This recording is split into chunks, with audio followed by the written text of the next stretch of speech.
Ya,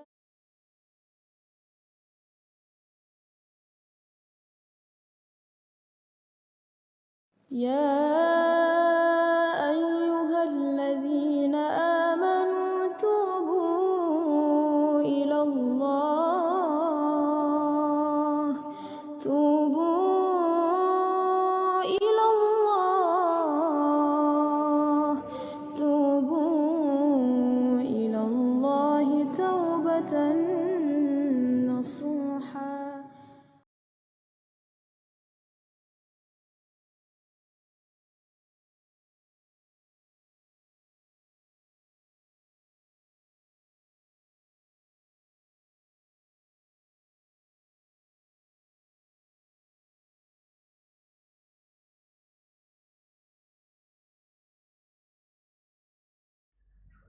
Bapak-bapak, ibu-ibu jamaah maghrib yang semoga dirahmati oleh Allah Subhanahu wa taala. Alhamdulillah, kita bersyukur pada Allah Subhanahu wa taala di hari Senin ini, ya, tanggal 19 Februari, kita menutup siang kita dengan rukuk dan sujud kepada Allah Subhanahu wa taala. Mudah-mudahan ya kita terus diberikan oleh Allah Subhanahu wa taala keteguhan dan keistiqamahan dalam meniti jalan kebenaran sampai Allah Subhanahu wa taala memanggil kita insyaallah. Bapak-bapak jamaah maghrib yang berbahagia, kajian kita pada malam hari ini melanjutkan pembahasan kita yang lalu terkait dengan hadis Nabi Shallallahu Alaihi Wasallam yang menjelaskan tentang proses kematian seseorang. Dan hadis ini Nabi SAW sampaikan dalam bentuk ceramah yang panjang ketika momen seorang sahabat yang dikuburkan di pekuburan Baqi di Madinah, yaitu sahabat Utsman bin Maz'un. Beliau meninggal dunia lalu kemudian dikuburkan dan penguburannya dihadiri oleh Nabi kita Muhammad sallallahu alaihi wasallam dan sahabat-sahabat.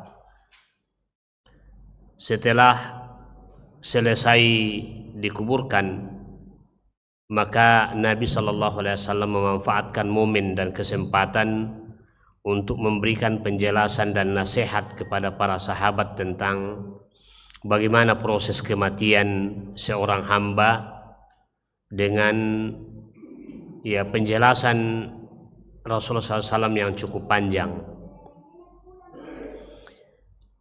Dan yang lalu kita ya telah jelaskan bagaimana proses kematian seorang hamba Allah Subhanahu wa taala yang beriman, dan beberapa pelajaran-pelajaran dari hadis Rasulullah SAW tersebut, termasuk diantaranya bahwa dibolehkannya ya kita memanfaatkan untuk memberikan nasihat dan tausiah ya di pekuburan setelah jenazah dikuburkan. Itu boleh, dan itu dilakukan oleh Nabi Sallallahu Alaihi Wasallam karena momen dan kesempatan itu adalah momen dan kesempatan di mana orang-orang datang dengan penuh kekhusyuan, ya, menyaksikan saudaranya yang telah dikuburkan.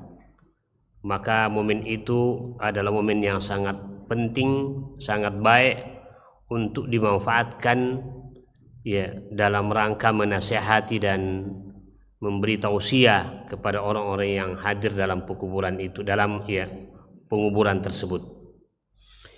Kemudian hadirin yang sangat bahagia, ya sekarang kita akan masuk pada bahagian kedua dari ya hadis dan wejangan atau tausiah Nabi sallallahu alaihi wasallam di pekuburan Baqi.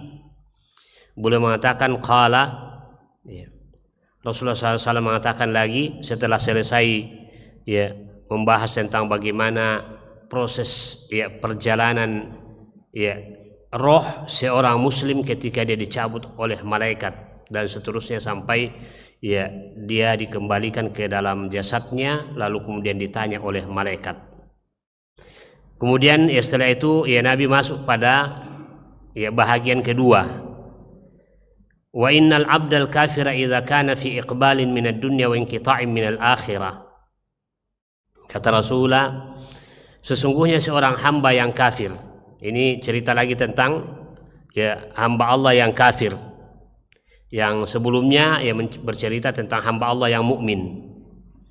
Sesungguhnya hamba Allah yang kafir idza kana fi iqbalin minad dunya wa inqita'in minal akhirah. Apabila dia sudah mau meninggalkan dunia dan menuju kehidupan akhirat, maksudnya proses kematian menjelang sakratul maut, nazala ilaihi minas sama'i malaikatun sudul wujuh ma'ahum musuh. Maka pada saat itu ya, saat menjelang kematian, Allah Subhanahu wa taala menurunkan malaikat dari langit ya. Jadi ada malaikat yang diutus oleh Allah khusus untuk menghadiri proses kematian seseorang. Malaikat diturunkan dan malaikat itu tugasnya adalah membawa kain kafan. Ya, dalam riwayat yang kalau dalam riwayat ini katakan al-musuh itu adalah kain kafan. Dalam riwayat yang lain disebutkan ya secara tegas bahwa dia membawa atau malaikat itu membawa kain kafan. Fayajlisuna minhu maddal basar. Lalu kemudian malaikat tadi ini yang membawa kain kafan itu duduk di sekitar ya orang yang sudah hamba Allah yang kafir tadi yang mau meninggal dunia, mau dicabut rohnya, maddal basar sejauh mata memandang. Tsumma yaji'u malakul mauti. Setelah peristiwa itu maka datanglah menyusul malaikat maut. Ya, bukan malaikat, malakul maut. Kalau dalam hadis ini katakan malakul maut karena kita jelaskan bahwa malak itu bentuk tunggal, bentuk mufrad. Ya, bentuk jamaknya pluralnya adalah malaika. Cuma ya ada kesalahan bahasa kita menerjemahkan ke dalam bahasa Indonesia. Karena ya kalau kita terjemahkan kalau malaikat, malaika itu malaikat-malaikat mestinya. Ya. Kalau ya tunggal satu malaikat, ya bahasa Indonesia gitu, bahasa Indonesia. Tapi sebenarnya ya diambil disadur dari kata ya dari bahasa Arab malaika. Ya. Mestinya ya dikatakan malak. Kalau cuma satu makanya disebut malak. Ya, misalnya malak Jibril. Ya. Tidak dikatakan malaikat Jibril. Karena Jibril itu cuma satu. Cuma ya sudah masuk dalam bahasa Indonesia kita ya terjemahannya yang tidak pas ya maka ya kita mengatakan malaikat Jibril. Baik. Jadi ya sama dengan ya malakul maut, bukan malaikat maut, mestinya malakul maut karena malaikat maut itu pencabut nyawa itu cuma satu. Makanya dalam hadis ini katakan tsumma yaji'u malakul maut. Hingga ya datanglah malaikat maut. Jadi ada malaikat ya pendahulu yang membawa kain kafan ya dari ya neraka kalau hamba yang akan meninggal itu adalah orang kafir. Hatta yajlisa inda ra'sihi. Lalu ketika malaikat maut itu datang, dia datang dan duduk dekat kepalanya. Jadi malaikat maut itu datang langsung duduk di dekat kepala orang ya kafir tersebut atau hamba Allah yang kafir. Fayaqul, lalu kemudian malaikat maut itu ya kita terjemahkan saja malaikat maut, bukan malak maut karena tidak lumrah ya. Jadi malaikat maut itu ya mengatakan ayatuhan nafsul khabitha. Jadi dia katakan wahai jiwa yang buruk. Kalau sebelumnya yang kita telah jelaskan malaikat maut itu ketika dia mendatangi orang mukmin, hamba Allah yang mukmin, dia duduk di samping kepalanya dan dia mengatakan ya ayyatuhan nafsul mutmainnah. Jadi ada an-nafsul mutmainnah, jiwa yang tenang ya. dan ada an-nafsul khabitha, jiwa yang buruk. An-nafsul mutmainnah itu adalah jiwanya orang-orang beriman. Oleh karena itu hadirin yang berbahagia, di sini juga menjadi pelajaran yang penting bagi kita bahwa seorang muslim itu hendaknya selalu berusaha memperbaiki jiwanya, memperbaiki hatinya, memperbaiki rohaninya. Bahkan tazkiyatun nufus wa tathhirul qalbi itu lebih penting daripada memperbaiki fisik kita. Sayang sekali kita sekarang menjadi generasi casing. Artinya apa? Artinya kita hanya memperbaiki yang lahiriah kita, yang nampak-nampak yang lahiriah. Yang kita perhatikan adalah pakaian kita, kendaraan kita, alat komunikasi kita. Pokoknya itu yang kita perhatikan, yang baik-baik, yang mahal-mahal semua. Makanan kita, minuman itu yang kita perhatikan. Memperbaiki fisik lahiriah. Kemudian rohani kita abaikan, jiwa kita abaikan. Padahal sebenarnya letak keselamatan seseorang nanti di hari akhirat itu pada rohaninya, pada hatinya, pada jiwanya. Di situ letak keselamatan seseorang. Makanya Nabi SAW mengatakan dalam hadis beliau, ala wa inna fil jasadi mudghah idza salahat salahal jasadu kullu wa idza fasadat fasadal jasad kullu ala wa hiyal qalb. Ketahuilah bahwa di dalam diri seorang ada segumpal daging. Kalau segumpal daging ini baik, maka baik seluruh anggota badannya, dan kalau dia rusak, maka rusak pula seluruh anggota badannya. Apa itu? Kata Rasulullah, ala wa hiyal qalb. Ketahuilah itulah yang disebut dengan al-qalbu. Nah, oleh karena itu hadirin yang berbahagia, tathhirul qalbi, mensucikan kalbu, wa tazkiyatun nafs, menjernihkan jiwa, itu menjadi faktor keselamatan seorang nanti di hari akhirat. Apa gunanya kita membenahi fisik kita dan penampilan lahiriah kita sementara jiwa kita penuh dengan berbagai macam penyakit. Dan salah satu penyakit yang sangat berbahaya melanda hati kita ini hadirin yang berbahagia, dan tidak ada yang selamat dari penyakit ini kecuali yang dirahmati oleh Allah Subhanahu wa taala, yaitu maradul haqdi wal hasad, penyakit iri dan dengki. Penyakit iri dan dengki ini berat hadirin yang berbahagia hilang dari diri kita. Dan iblis akan memanfaatkan penyakit kelemahan ini untuk kemudian menjatuhkan kita dalam penyakit tersebut, penyakit al-haqd wal hasad, iri dan dengki. Dan kata Ibnul Qayyim al-Jauziyah dalam kitabnya Al-Jawabul Kafi liman sa'ala 'anid dawa'i syafi, beliau mengatakan bahwa Allah Subhanahu wa taala pertama kali dimaksiati dan dilanggar perintahnya karena didorong oleh penyakit dengki dan iri tadi. Pertama kali Allah dimaksiati dan dilanggar perintahnya itu adalah ketika iblis diperintahkan oleh Allah, lalu kemudian iblis tidak mau mendengarkan. Wa idz qala rabbuka lil malaikati isjudu li adam fasajadu illa iblis. Itu perintah Allah pertama kali yang dilanggar oleh makhluk, yaitu iblis. Jadi Allah dimaksiati pertama kali itu adalah ketika iblis tidak mau mendengarkan perintah Allah Subhanahu wa taala ketika Allah mengatakan usjudu li Adam. Dia tidak mau sujud. Aba wastakbar, dia enggan untuk sujud menghormat kepada Adam dan dia takabur. Wa kana minal kafirin, karena perbuatannya itulah maka Allah memvonis iblis menjadi wa kana minal kafirin, termasuk golongan orang-orang kafir. Nah, kata Ibnul Qayyim, kenapa dia tidak mau sujud menghormat tatkala dia diperintahkan oleh Allah Subhanahu wa taala? Karena didorong oleh penyakit iri dan dengki. Iri dan dengkinya terhadap Adam lah yang kemudian membuat dia tidak mau tunduk kepada perintah Allah Subhanahu wa taala. Makanya penyakit ini sangat berbahaya sekalian, jamaah sekalian. Ya, penyakit al-hasad wal haqad, ya, iri dan dengki ini. Ya, dan orang-orang ya tidak akan selamat dari penyakit ini kecuali yang dirahmati oleh Allah Subhanahu wa taala, karena dia serius sungguh-sungguh untuk kemudian menerapi dirinya ya dengan penyakit seperti ini.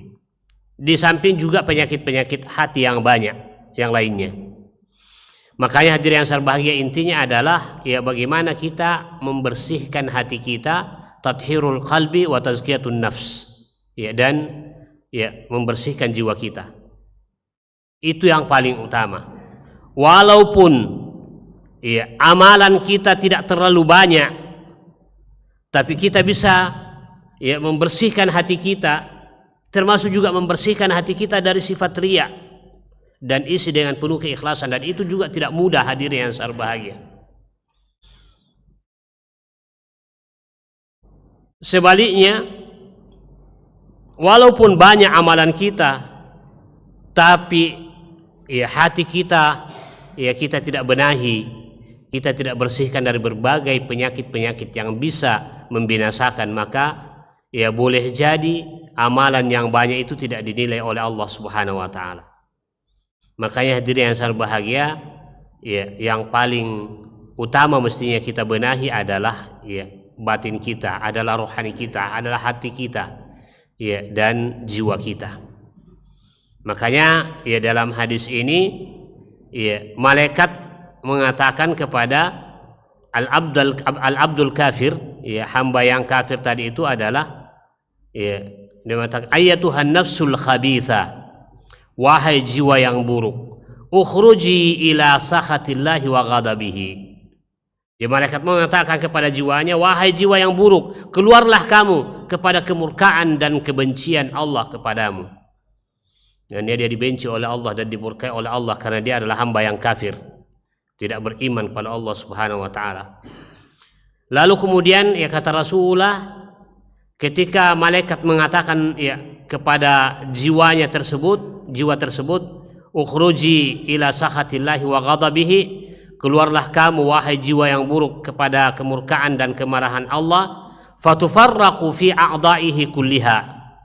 Lalu ya jiwa itu ya porak-poranda, ya terpecah-pecah di dalam ya dirinya, di dalam jasadnya, karena ya tidak mau keluar, ya tidak mau keluar. Dan itu dikatakan ukhruji, fayantazi'uha ya kama yuntaza'ul as-safut minas sufil mablul. Kalau tidak mau keluar maka dipaksa oleh malaikat maut, memaksa roh itu dicabut. Dan dicabutnya rohnya itu kata Rasulullah ya seperti dicabutnya kain wol yang basah yang dililit di sebuah besi yang berduri lalu kemudian ditarik. Itu luar biasa hadir. Makanya ya saksikanlah orang-orang yang durhaka, orang-orang yang zalim, orang-orang yang fasik, apalagi orang kafir, ketika dicabut rohnya menjelang ya kematiannya, duduk di situ saksikan bagaimana penderitaan kita lihat. Ya. Karena apa? Karena ya rohnya itu dicabut oleh malaikat, ya ibarat karena dia tidak mau keluar, ibarat dipaksa keluar, ya seperti kata Rasulullah, ya seperti ya kain ya wol yang basah yang dililit pada ya besi yang berduri lalu kemudian ditarik oleh malaikat. Fatataqatta'u ma'ahal uruq wal asab, lalu kemudian terputus-putuslah ya saraf-sarafnya, ya saraf-sarafnya orang tersebut terputus-putus akibat ya dipaksa keluar rohnya. Lalu kemudian Nabi SAW mengatakan, fayakhudhaha, malaikat tadi yang datang membawa kain kafan setelah dipaksa keluar rohnya dengan cara seperti itu, dia ambil lalu kemudian ditaruh ya di kafan yang dibawa oleh malaikat tadi, yang duluan ya turun sebelum ya malaikat maut. Fa idza akhadhaha lam yad'uha fi yadihi tarfata 'ainin hatta ya'khudunaha. Jadi setelah itu diambil lalu kemudian ya ditaruh di di kain kafan tersebut. Fa yaj'alunaha fi tilkal mashuf fi tilkal masuh. Qala fa yakhruju minha ka'antani ma yakunu min jifatin wujidat ala wajhil ard. Setelah rohnya tadi itu diletakkan di kafan yang dibawa oleh malaikat tadi, maka setelah itu dia otomatis keluar bau yang sangat busuk ya di dunia, yang dikenal di dunia ini. Artinya bau yang paling busuk di dunia ini, lebih busuk daripada bau yang biasa kita dengarkan, bau sampah dan bau apa. Pokoknya ya dia mengeluarkan bau busuk. Ya. Kemudian fayas'aduna biha, malaikat tadi yang membawa kain kafan ya dia taruh di kafan tadi itu rohnya. Jadi makanya ya roh kita dengan jasad kita itu ada kesamaan. Ya roh kita itu ya dibungkus dengan kafan, tapi yang melakukan itu adalah malaikat. Nah, karena fisik kita ini yang lahiriah ya juga ya disunnahkan, disyariatkan untuk kemudian dibungkus dengan kain kafan lalu kemudian ditanam. Ya. Adapun roh tersebut ya setelah ya ditaruh di kain kafan lalu kemudian fayas'aduna biha, malaikat itu membawa ya ke atas langit. Jadi roh itu baik roh orang beriman maupun roh orang kafir, kalau sudah dikeluarkan oleh malaikat maut dan masing-masing dibungkus dengan kain kafan ya, yang membungkus ya roh orang beriman adalah kain kafan dari sorga, sementara kain kafan yang dipakai membungkus ya rohnya orang kafir itu berasal dari neraka. Lalu kemudian ya intinya dua-duanya dinaikkan ke atas oleh malaikat, dibawa oleh malaikat ke atas langit. Ya. Makanya ya, ini juga meluruskan pemahaman ya yang difahami oleh sebahagian kaum muslimin ya, di masyarakat kita, bahwa roh manusia itu ya kembali ya ke dunia ya, dan tinggal di sekitar rumah sekitar 40 hari lamanya. Keyakinan itulah yang kemudian membuat sebahagian ya masyarakat kita kaum muslimin akhirnya mengatakan supaya ya roh itu tidak terus gentayangan di sekitar rumah, maka dibuatkan acara ya bikin makanan dan sembelih kambing atau sembelih sapi untuk ya harapan supaya rohnya itu bisa tidak gentayangan di sekitar rumah. Dan itu adalah keyakinan yang tidak punya dasar dari agama kita. Ya, kalau ya kita baca hadis maka tidak seperti itu keterangannya. Roh itu kalau sudah diambil, dikeluarkan ya, oleh malaikat maut dari fisiknya, dari jasadnya, maka itu ditaruh di kafan lalu kemudian dibawa oleh malaikat ke atas. Ya. Tidak ada yang tinggal gentayangan. Ya. Lalu kemudian dengan keyakinan itu ya kita melakukan ritual-ritual, menyembelih kambing hari ke-7-nya, menyembelih ya sapi hari ke-40-nya dan seterusnya. Ada juga yang mengatakan bahwa itu ya disembelih dalam rangka menjadi kendaraannya nanti di hari akhirat. Ya. Kambing jadi kendaraan di dunia saja, hadirin sekalian, tidak bisa dikendarai kambing itu. Ya. Bagaimana bisa jadi kendaraan nanti di hari akhirat? Makanya ada yang ya mengatakan kalau mau ya betul itu ada dasarnya, maka lebih bagus kita ya sembelih pesawat terbang. Karena itu yang bisa terbang kan? Cepat ya. Ini semua hadirin yang berbahagia berangkat dari pemahaman yang keliru dan kemudian berakibat pada ya kita mengamalkan amalan-amalan yang tidak ada dasarnya dalam agama kita, hanya merupakan budaya-budaya dari orang tua kita yang sebenarnya bersumber dari faham animisme atau orang-orang ya Kristen. Ya kemudian kita juga orang Islam ikut ya melakukan itu, na'udzubillah. Kemudian setelah itu malaikat ya membawa ke atas langit, fala yamurruna biha ala mala'in minal malaikati illa qalu. Jadi malaikat yang membawa roh ya orang ya kafir tadi yang mengeluarkan bau yang sangat busuk setiap melewati satu tahapan di atas langit ini, melewati malaikat, maka malaikat yang ada di atas langit mengatakan, ma hadhihi ruhul khabitha, roh apa yang sangat buruk ini? Ya, fayaqulun, maka malaikat yang membawa roh itu mengatakan, fulan ibnu fulan, ya, rohnya si fulan, ya, ibnu fulan, biakbahi asma'ihi allati kana yusamma biha fid dunya. Dia sebutkan nama yang paling buruk yang ia disebutkan pada orang ini. Fayastaftihuna laha fala yuftah laha.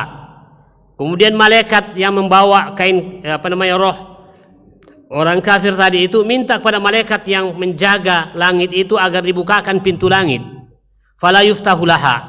Tapi kemudian malaikat penjaga langit itu tidak mau membukakan. Tidak mau membukakan ya, pintu ya, langit. Sumakara Rasulullah sallallahu alaihi wasallam, lalu kemudian Nabi sallallahu alaihi wasallam membaca ayat yang menunjukkan bahwa ya, mereka tidak dibukakan pintu langit. Dalam Quran surah Al-A'raf ayat 40, yaitu yang dibaca oleh Nabi SAW, la tufattahu lahum abwabus sama, tidak dibukakan bagi mereka pintu-pintu langit, wala yadkhulunal jannata, dan mereka tidak akan masuk ke dalam surga hatta yalijal jamalu fi sammil khiyat, sehingga ya onta itu bisa masuk ke dalam lubang jarun. Artinya apa? Ini mustahil mereka masuk ke dalam surga. Ada ndak onta yang bisa masuk ke dalam lubang jarun? Tidak bisa. Ya. Itu adalah ya kinaya atau ungkapan bahwa mereka tidak akan bisa keluar dari neraka. Ya. Ya. La yadkhulunal jannata hatta yalijal jamalu fi sammil khiyat. Wa kadzalika najzil mujrimin. Demikianlah kata Allah, ya, kami akan berikan balasan orang-orang yang berdosa. Ya, itu setelah Nabi Shallallahu Alaihi Wasallam ya membaca ayat tersebut terkait dengan ya roh orang-orang kafir itu yang ditolak di atas langit. Mungkin dari sinilah dasarnya orang mengatakan kalau dia ditolak di atas langit, kembalikan lagi ke bumi jadi gentayangan. Ya, tidak ada itu roh yang gentayangan. Ya, sekali lagi tidak ada roh namanya gentayangan yang kembali. Jelas petunjuk Nabi SAW. Sebentar kita akan lihat ya kemana setelah itu. Setelah dia ditolak kemana? Ya. Yang jelasnya bahwa tidak ada roh yang gentayangan. Ada orang yang mengatakan, ada Ustaz. Jelas sebahagian orang melihat kalau ada malam-malam, apalagi malam Jumat Kliwon, ada ya seperti hantu yang dibungkus dengan kain kafan loncat-loncat. Ya. Itu ya orang bilang pocong. Ya. Katanya itu adalah hantu yang gentayangan. Sebenarnya tidak ada yang namanya hantu yang gentayangan. Pocong juga sebenarnya tidak ada makhluk namanya pocong. Tidak ada. Ini ya, halusinasi orang-orang yang tidak punya pemahaman yang utuh terhadap agama. Sehingga kemudian memunculkan. Betul mungkin ada penampakan-penampakan seperti itu, tapi tidak ada makhluk khusus namanya hantu atau pocong. Makhluk Allah Subhanahu wa Ta'ala yang diberikan beban untuk beribadah hanya 3. Yang pertama adalah malaikat. Yang kedua adalah jin, dan yang ketiga adalah manusia. Oleh karena itu di dalam surah Al-Fatihah kita membaca Alhamdulillahi Rabbil Alamin. Al-Alamin itu bentuk jamak daripada alam. Alam. Dan alam ini bentuk jamaknya bisa 2. Bisa ya, jamak mudzakkar salim seperti al-alamin atau al-alamun. Yang kedua bisa dalam bentuk jamak ya, taksir, yaitu awalim. Jadi alam, alamani, awalim. Nah, kapan ya, para ulama ahli bahasa mengatakan bahwa bentuk tunggal itu dirubah menjadi bentuk jamak mudzakkar salim kalau ya, bentuk tunggalnya itu adalah dari makhluk yang berakal. Makanya muslim, misalnya muslim ya, jamaknya adalah muslimun. Mukmin jamaknya adalah mukminun. Ya. Tapi masjid jamaknya bukan masjidun, bukan masjidin, tapi jamaknya adalah masajid. Kenapa? Karena masjid adalah benda mati, tidak berakal. Maka sebahagian ahli tafsir kita mengatakan alhamdulillahi rabbil alamin, maksudnya di sini adalah alamul malaika, alamul jin, dan alamul ins. Maka dari berdasarkan ini hadirin yang sangat bahagia, tidak ada makhluk lain yang diberikan taklif oleh Allah SWT kecuali 3 ini. Jadi tidak ada itu namanya hantu atau pocong. Ya, ada yang bertanya, Ustaz, bagaimana kalau pernah saya lewat di sebuah kuburan malam-malam, ya hujan rintik-rintik, malam Jumat lagi, Jumat Kliwon lagi.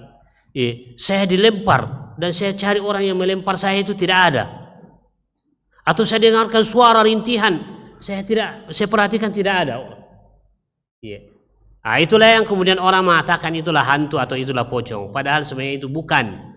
Itu permainan jin, setan yang kemudian ya terkadang merubah bentuk sehingga kemudian ada penampakan dilihat oleh seseorang. Ya seperti jenazah yang loncat-loncat. Itu ya adalah jin, permainan jin. Jadi tidak ada namanya hantu, tidak ada namanya pocong sebenarnya. Baik hadirin yang sangat bahagia, jadi ya intinya setelah itu ya summa yaqulullahu ta'ala, kemudian Allah perintahkan kepada ya malaikat yang membawa rohnya orang kafir itu, uktubu kitabahu fi sijjin fil ardil sufla. Ya, Allah mengatakan kepada malaikat, tulislah ya catatannya, ya catatan amal buruknya orang itu di dalam sijjin yang berada pada bumi yang paling rendah, paling bawah. Kemudian Nabi SAW melanjutkan penjelasannya dan mengatakan, fatutrahu ruhuhu tarha, lalu kemudian rohnya itu dicampakkan. Nabi SAW membaca lagi ayat yang terkait dengan rohnya yang dicampakkan, ya, au tahwi bihi rihu fi makanin sahiq, ya, udara itu ya mencampakkan roh orang kafir tersebut di tempat yang sangat jauh. Lalu kemudian setelah itu Nabi SAW melanjutkan lagi.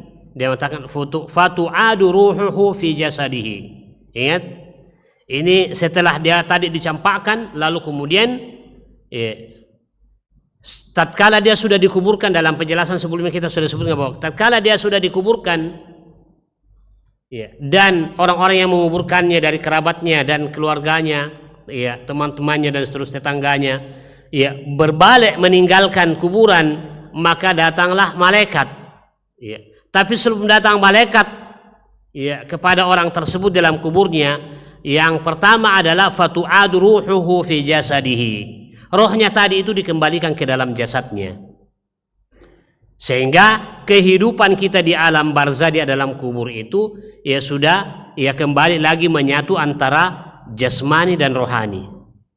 Tapi bagaimana kehidupan dia ditimbun dengan tanah? Bagaimana bisa bergerak di bawah? Ya, maka jawabannya hadirin yang sangat bahagia, ya kehidupan alam barzah itu tidak bisa dikiaskan dan dianalogikan dengan kehidupan kita di dunia. Tidak ada kaitannya, karena dua alam yang berbeda. Alam dunia berbeda dengan alam barzah. Alam dunia dan alam barzah berbeda dengan alam akhirat. Sehingga tidak bisa kita analogikan dengan ya kehidupan di dunia, dan tidak bisa kita kiaskan dengan itu. Ya, intinya dia adalah kehidupan yang tersendiri yang kita tidak tahu, karena dia adalah alam gaib, maka kita tidak tahu bagaimana hakikatnya. Kita hanya percaya kepada apa yang merupakan penjelasan Nabi SAW terkait dengan alam barzah. Ya. Dan berdasarkan hadis ini dikatakan, ya, fatu'adu ruhuhu fi jasadihi. Dikembalikan rohnya tadi yang tadi dilemparkan, dicampakkan oleh malaikat, lalu kemudian setelah itu ya diambil dan dikembalikan lagi ke dalam ya jasadnya. Fayatihi malakani fayujlisanihi fayaqulani lahu. Lalu kemudian setelah itu, setelah ya rohnya dikembalikan dan dia sekarang sudah utuh kembali, ya bergabung antara roh dan jasad, maka ya datanglah dua malaikat, di mana kedua malaikat ini mendudukkan orang tersebut. Fayaqulani lahu, lalu kemudian kedua malaikat ini bertanya kepadanya. Ya, ini yang orang sebut dengan malaikat mungkar dan malaikat ya nakir. Walaupun sebenarnya ya penamaan malaikat mungkar dan nakir itu tidak ditemukan dalam hadis. Penamaannya, namanya ya beda dengan Jibril misalnya. Ya, ini adalah ijtihad para ulama yang kemudian memberikan nama bahwa dua malaikat yang ditugaskan oleh Allah Subhanahu wa taala untuk bertanya kepada ya seorang manusia yang baru saja dikuburkan, yaitu mereka namakan dengan malaikat mungkar dan nakir. Tapi sekali lagi ya penamaan dalam hadis itu tidak disebutkan. Kemudian ya fayaqulani lahu, kedua malaikat ini bertanya, man rabbuka, siapa Tuhanmu? Ini pertanyaan hadirin yang sangat bahagia ya. Coba kita renungkan. Pertanyaan yang ditanyakan oleh malaikat kepada kita atau pada seseorang nanti di dalam alam barzah itu adalah pertanyaan yang jawabannya sudah kita tahu. Ya. Jawabannya kita sudah tahu semua. Ya. Jadi mungkin ada yang mengatakan, nanti pokoknya kalau saya ditanya oleh malaikat, man rabbuka, siapa Tuhanmu? Saya mengatakan Rabbi Allah, Tuhan saya adalah Allah. Betul bahwa sekarang kita sudah tahu bocoran jawabannya. Ya. Tapi belum tentu kita bisa menjawab pertanyaan nanti di dalam alam barzah. Tergantung ya taufik Allah Subhanahu wa taala. Kalau Allah memberikan taufik kepada kita, maka ya kita akan bisa memberikan jawaban, karena yang berlaku pada saat itu adalah taufik Allah Azza wa Jalla, rahmat Allah Subhanahu wa taala. Bukan kecerdasan seseorang, ya. Kemudian apa jawaban orang kafir tadi itu ketika ditanya oleh dua malaikat, man rabbuka? Ya dia mengatakan, Rasulullah menirukan dan mengatakan, la adri. Ya. Dia hanya mengatakan saya tidak tahu. Ya. Dan ya masih ada kalau tambahan riwayat yang lain ya terkait dengan masalah ini, tapi yang saya bacakan di sini hadisnya. Wasaqal hadis kama taqaddama ila anqal wa yatihi rajulun qabihul wajhi. Ya. Jadi setelah dia ditanya dengan dalam riwayat yang dalam hadis sebelumnya ya disebutkan ada 3 pertanyaan. Ya, siapa, man rabbuka, itu satu. Yang kedua adalah ya madza taqulu li hadzal rajul, apa yang kamu ya tahu tentang ya orang ini, maksudnya Rasulullah sallallahu alaihi wasallam. Ya. Atau dalam riwayat ini dikatakan man nabiyuka, siapa nabimu? Kemudian ketiga ya madinuka, apa agamamu? Dalam riwayat ini dikatakan ya ma ilmuka, apa ilmumu? Ya. Jadi kalau kita tidak belajar Quran, tidak belajar hadis selama hidup di dunia, apa yang kita jawabkan nanti bahwa ilmu saya adalah Quran dan Sunnah. Kemudian ya setelah itu kata Rasulullah, wa yatihi rajulun qabihul wajhi, setelah ya selesai ditanya oleh dua malaikat tadi itu, maka dia didatangi orang tersebut, orang kafir tadi ya, didatangi oleh seorang qabihul wajhi muntinur rih, ya. Seorang yang wajahnya sangat buruk. Kira-kira bagaimana kita bisa bayangkan itu? Ada ya seorang laki-laki datang ya mendatangi kita dalam kuburan dan wajahnya sangat buruk, menyeramkan wajahnya, menakutkan wajahnya. Muntinur rih, di samping menyeramkan dan menakutkan wajahnya, juga baunya yang sangat menyengat, ya, sangat busuk baunya. Ya. Fayaqul, lalu kemudian orang kafir tadi ini bertanya kepada orang yang datang tadi dalam penampakan wajah yang sangat menyeramkan dan menakutkan serta bau dan aroma yang sangat menyengat. Dia mengatakan, orang tersebut, orang kafir ini mengatakan, ya. Orang yang datang tadi itu mengatakan kepada orang kafir ini, absyir billazi yasu'uka, ya. Bergembiralah kamu dengan keburukan kamu hari ini, ya. Jadi ya, dikasih berita gembira tapi keburukan. Lalu kemudian dia mengatakan, hadza amaluka allazi qad kunta tu'ad, inilah amalanmu yang kamu akan dapatkan hari ini yang dulu kamu dijanjikan di dunia.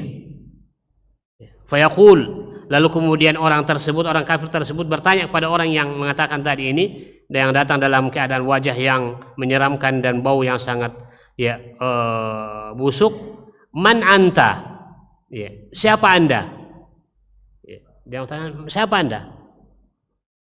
Fawajhukal wajhul ladzi la ya'ti bil khair, wajahmu itu tidak mendatangkan kebaikan. Maka orang tersebut mengatakan, qala ana amalukas su, saya adalah amalanmu yang buruk. Jadi ternyata hadirin yang sangat bahagia, amalan kita nanti di dalam kubur saja itu sudah dijadikan oleh Allah Subhanahu wa taala dalam bentuk manusia. Ya.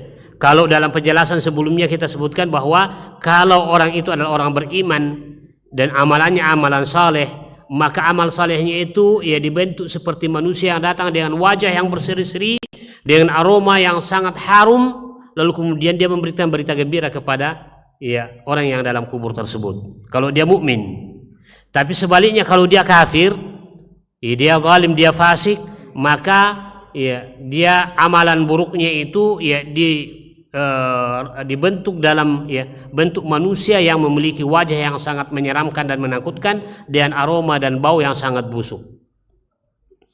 Ya, sampai dia mengatakan, ana amalukas su, saya adalah amalanmu yang buruk. Fayaqul, lalu kemudian ya berdoalah ya orang kafir yang ada dalam kuburnya tadi ini, Rabbi la taqumis sa'ah. Ya, Rabbi la tuqimis sa'ah, Rabbi la tuqimis sa'ah, Rabbi la tuqimis sa'ah, Rabbi la tuqimis sa'ah. 3 kali dia mengatakan, ya Allah, wahai Tuhanku, wahai Tuhanku, wahai Tuhanku, janganlah bangkitkan hari kiamat. Kenapa? Karena peristiwa hari kiamat nanti jauh lebih dahsyat dari apa yang mereka alami dan mereka rasakan dalam kuburnya. Jadi penyiksaan dalam kuburan ya termasuk ya pemukulan yang dilakukan oleh malaikat Munkar dan Nakir tadi ya itu tidak seberapa dibanding dengan azab nanti di hari akhirat. Oleh karena itu orang yang kafir baru menyesal sekarang dan minta la tuqimis sa'ah, wahai Allah janganlah ya dibangkitkan hari kiamat. Sebab ya peristiwa hari kiamat jauh lebih dahsyat daripada peristiwa yang ada dalam alam barzah atau alam kubur. Olehnya itu hadirin yang sangat bahagia, ya, maka ya mestinya bagi kita ya orang beriman, sebelum kita menghadapi peristiwa yang ya dahsyat tersebut, maka hendaknya kita ya mempersiapkan diri. Dunia ini adalah tempat kita mempersiapkan bekal untuk kehidupan alam barzah kita dan kehidupan alam akhirat kita. Masih ada 2 alam yang akan kita lewati, alam barzah atau ya alam kubur ya, dan yang kedua adalah alam akhirat. Oleh karena itu, berdasarkan dalil Al-Quran dan hadis Nabi SAW, ya, maka ya seorang yang meninggal dunia ya dari manusia yang pertama sampai manusia yang meninggal dunia saat ini itu belum masuk ke dalam alam akhirat, masih berada pada alam barzah atau alam kubur untuk menunggu dan menanti ya nanti peristiwa hari kiamat, lalu kemudian ya manusia seluruhnya dibangkitkan oleh Allah Subhanahu wa taala. Jadi belum ada orang yang masuk ke dalam alam akhirat, semuanya masih berada pada alam barzah. Dan di alam barzah itu 2 kemungkinan kata Rasulullah SAW. Ya, alam barzah itu ya, pertama imma raudatun min riyadil jannah. Ya, boleh jadi alam barzah atau alam kubur itu ibaratnya adalah taman daripada taman sorga. Atau yang kedua, wa imma hufratun min hufarin niran. Ya, ataukah dia menjadi jurang dari jurang-jurang neraka jahanam. Makanya hadirin yang saya berbahagia, ya, masalah azab kubur ini kita diperintahkan oleh Nabi SAW untuk selalu berlindung kepadanya. Sehingga setiap kita salat, sebelum salam kita dianjurkan oleh Nabi SAW berdoa, Allahumma inni a'udzubika min azabi jahannam Allahumma inni a'udzubika min azabil al-qabri wa fitnatal mahya wal mamati wa min syarri fitnati masihid dajjal. Ya, satu di antara yang kita minta kepada Allah supaya kita diselamatkan oleh Allah dari itu adalah azab al-qabri. Allahumma inni a'udzubika min azabil qabri. Ya Allah, ya, aku berlindung padamu dari azab kubur. Karena azab kubur adalah sesuatu yang pasti dan ada hakikatnya.